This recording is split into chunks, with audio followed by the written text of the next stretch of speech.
Title: बदमाश सेठ कौवा। दूर दराज एक जंगल में सारे रंग के बिरंगे पक्षियाँ रहती थी, लेकिन वहाँ एक बदमाश सेठ कौवा भी था जिसका नाम भीमा कौवा था। उसकी एक बहुत बड़ा गोदाम था जहाँ काफी सारे पक्षियाँ उसके सामानों को उठाकर इधर से उधर रखने का काम करती थी।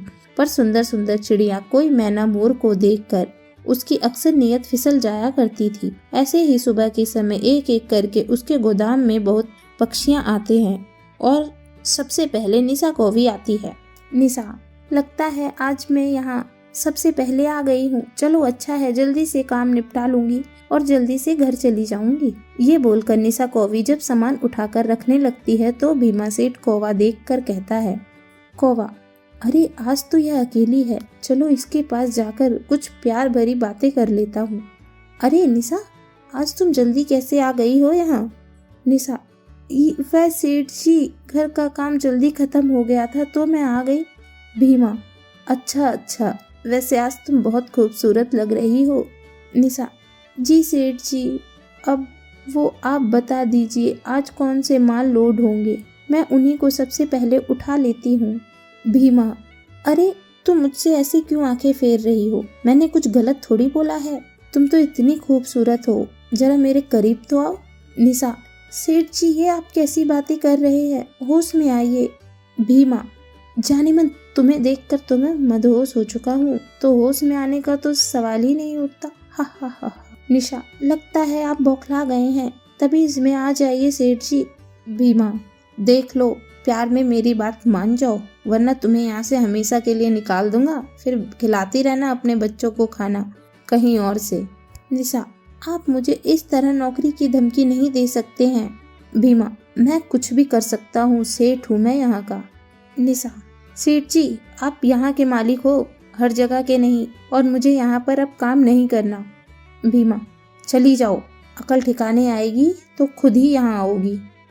निशा: मैं यहाँ दोबारा नहीं आऊंगी, बदमाश सेठ कौवे कहीं के, जिसे औरत की कदर ही ना हो। ये बोलकर निशा कौवी वहाँ से उड़ जाती है। अगले दिन भी सेठ किसी न किसी को गलत नजरों से देखकर उसके साथ बदमाशी करने की सोच रहा था, और ऐसा वो हर एक भोली नई नई पक्षियों के साथ करता था, उनका फायदा उठाकर उन्हें छेड़ता था।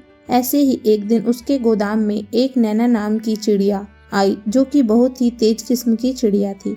भीमा बदमाश सेठ जानता नहीं था उसका पाला किससे पड़ने वाला है, और मौका देखकर भीमा उसके पास नैना चिड़िया पर नजर डालकर कहता है: सेठ, नैना तुम्हारी इतनी मुलायम मुलायम पंख और पंजे हैं, तुम यहाँ क्यों काम कर रही हो? आओ मेरे साथ चाय पी लो। नैना: अरे नहीं सेठ जी, आपके बराबर बैठकर चाय कैसे पी सकती हूँ, आप तो सेठ हैं। सेठ: अरे तो क्या हुआ, सेठ हूँ, भगवान थोड़ी ना हूँ, तुम मेरे साथ चाय नहीं पी सकती, इतना तो कहना मान लो, पी तो सकती ही हो। नैना: ठीक है सेठ जी, आप कहते हैं तो पी लेती हूँ आपके साथ चाय। सेठ उसे दूसरे कमरे में चाय के बहाने ले जाता है। सेठ: तुमने जवाब नहीं दिया मेरी बात का। नैना: जी सेठ जी, अकेले रहती हूँ। नैना से सेठ फिर कहता है: सेठ, अच्छा तुम किसी से शादी नहीं करना चाहती, अकेले कैसे रहोगी? नैना: सेठ जी, मैंने अभी तक ऐसा कुछ नहीं सोचा। सेठ: तुम चाहो तो मैं तुमसे शादी कर सकता हूँ। नैना: आप ये कैसी बात कर रहे हैं, मैं चुप हूँ, इसका मतलब यह नहीं है कि आप कुछ भी बोलेंगे, और अपनी उम्र को याद कीजिए, अधेड़ उम्र के बुढ़े कौवे की श्रेणी में आते हैं आप। सेठ जी, तुम्हारी हिम्मत कैसे हुई मुझे इतना सब कहने की? ये बोलकर बदमाश कौवा उसके करीब आता है कि नैना चिड़िया पास में से डंडा उठाकर उसे लगातार मारती है, जिसके बाद पूरे गोदाम के पक्षियों में हलचल सुनकर इकट्ठा हो जाते हैं। तोता: अरे देखो तो, हमारे सेठ को पीट रही है। कैसे, पर क्यों? कौवी: लगता है तुम जानती नहीं हो सेठ को, बदमाश कारनामों के बारे में इनके, उसी वजह से यह नैना चिड़िया इसे पीट रही होगी।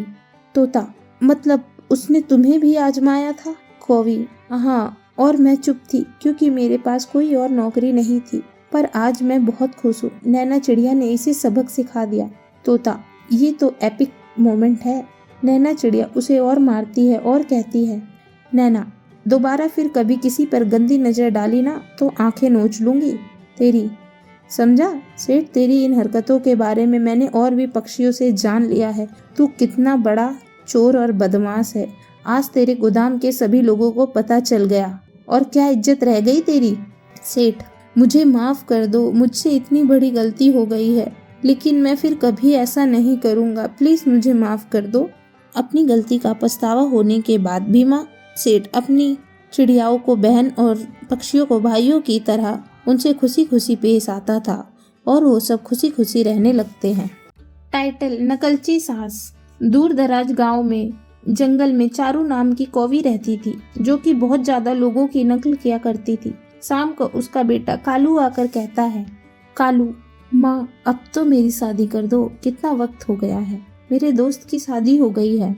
चारू: माँ अब तो मेरी शादी कर दो, कितना वक्त हो गया है, मेरे दोस्त की शादी हो गई है। कालू: माँ आप फिर से मेरी नकल कर रही हो।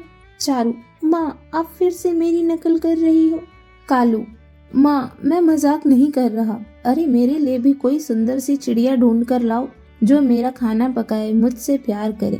चारू: अच्छा ठीक है, ढूंढती हूँ तेरे लिए कोई चिड़िया। सीधा सीधा बोल कि तुझे चिड़ियाओं को पटाना नहीं आता, इसलिए अरेंज मैरिज करना चाहता है। कालू: हाँ आप वही समझ लो। अपने बेटे को दिलासा देखकर चारू कौवी 4 दिन के अंदर प्रीति नाम की सुंदर चिड़िया को ढूंढकर उसकी शादी अपने बेटे से कर देती है। अगले दिन जब वो अपनी सास के पैर छूती है तो कौवी भी उसके पैर छू लेती है। तभी प्रीति चिड़िया कहती है, प्रीति: अरे माँ जी, आप क्यों मेरे पैर छू रही हो। चारू: ओहो हो, ये मैंने क्या कर दिया, ही। अरे बहू, तू मेरे घर की लक्ष्मी, दरअसल मैं पैर छू रही थी। प्रीति: अच्छा माँ जी, मैं खाने में क्या बनाऊं। कालू: अब मेरी भोली बीवी को क्या पता कि मेरी माँ उसकी नकल कर रही है। चारू: अच्छा माँ जी, मैं खाने में क्या बनाऊं। प्रीति: अरे माँ जी, आप क्यों बोल रही हो, मैं बहू हूँ ना, तो खाना तो मैं बनाऊंगी। चारू: अरे वो ऐसे ही बोल दिया, ऐसा कर तू मटर पनीर बना ले और पूड़ी। प्रीति: जी माँ जी। ऐसा कहकर प्रीति चिड़िया खाना बना लेती है और सब मिलकर खा लेते हैं। तभी पड़ोसन तोता आकर बोलती है, तोता: कैसे हो तुम सब। चारू: कैसे हो तुम सब। तोता: अरे मैं ठीक हूँ, तू बता। चारू: अरे मैं ठीक हूँ, तू बता। तोता: अरे तू मेरी नकल क्यों कर रही है। चारू: अरे तू मेरी नकल क्यों कर रही है। तोता: फिर से, अरे तू पागल हो गई है क्या। चारू: फिर से, अरे तू पागल हो गई है क्या। तोता: कालू बेटा, तेरी माँ तो अभी तक नकलची चीजें करती है। चारू: कालू बेटा, तेरी माँ तो, अरे नहीं, मैं तो कुछ नकलची नहीं करती। तोता: देख, आ गई ना लाइन पर। प्रीति: कालू जी, ये सब क्या हो रहा है, माँ जी उनकी हर बात की नकलची क्यों कर रही हैं। कालू: वो प्रीति, दरअसल माँ हर चीज में की नकलची करती है। प्रीति: ओ, इसलिए वो मेरे पैर छू रही थी, अब समझी मैं। कालू: माँ अब फिर से नकलची शुरू कर रही हो। तोता: वही तो बेटा, अपनी माँ को कह दे मेरा काम मुझ पर छोड़ दे, इस कौवी को तोता बनने की जरूरत नहीं है। चारू: तेरी हिम्मत कैसे हुई ऐसा बोलने की। तोता: जैसे होती है। कालू: आंटी आप जाओ। तोता: हाँ हाँ, रुकना भी किसे है।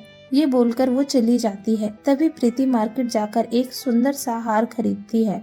उसकी नकल करके सास कौवी कहती है, कौवी: अरे बहू, तेरा हार तो बहुत सुंदर है, मुझे ऐसा ही चाहिए। प्रीति: माँ जी, आप मेरे जैसा हार क्यों ले रही हैं, सेम सेम हो जाएगा, और वैसे भी अगर आपको ऐसा ही चाहिए तो बाद में पहन लेना, दोनों एक जैसा क्यों ले, पैसे ही वेस्ट होंगे। चारू: मुझे तो यही चाहिए, सेम टू सेम, चाहे 3 ले ले भैया, आप हार दे दो। ये कहकर चारू वो हार खरीद लेती है। बाजार में प्रीति जो भी शॉपिंग करती है वही सास नकलची करके डबल सामान ले लेती है। ज्यादा बिल देखकर कालू कहता है, कालू: प्रीति, तुमने इतना सारा सामान क्यों लिया है, वह भी डबल डबल। प्रीति: अजी, मैंने सामान डबल नहीं लिया है, आपकी माता श्री ने मेरी नकल करके ऐसा बर्बाद किया है, आप इन्हें ही कुछ बोलो।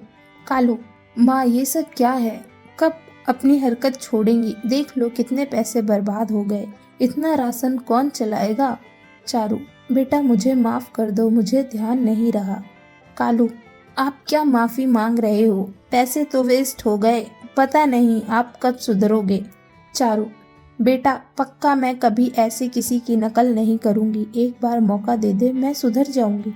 कालू: ठीक है, तभी से सभी लोग खुशी खुशी रहने लगते हैं और धीरे धीरे चारों की नकल करने की आदत भी छूट जाती है।